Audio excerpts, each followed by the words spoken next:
Hallo en welkom by die Nageslag sal hom dien. Ek is Jan-Petrus Steyn. Ons volgende praatjie is die vreugde van 'n Christelike paideia vir ons gesinne. Kom dink saam en luister saam. 'n Skildery wat geverf sal word. Seun of dogter, elke kind begin hierdie lewe as 'n skoon en oop skilderdoek. En in die skadu van hul geboorte is daar 'n nimmer eindigende ry. Kunstenaars van 2 koninkryke, wat vorentoe beer om elkeen 'n kans te kry om sy eie kwastreep oor hierdie doek te trek.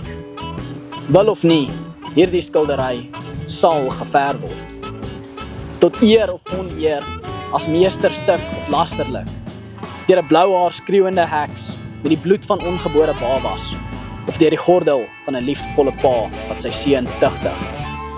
Deur die loslippe van 'n vreemde vrou, of die woorde van 'n ma op die fondament van sterkte en eer gebou. Deur die woord van God, of deur die wêreldse genot, hierdie skildery sal geverf word. Maar die Here is goed en genadig. Hy gee jou die kind en die kwas.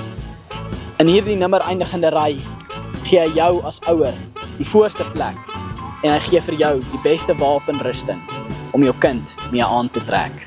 Die vraag is, vat jy jou plek in die ry vir die tyd wat dit vir jou gegee is?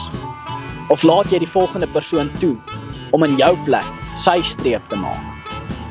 Verf jy 'n ridder of verf jy 'n draak?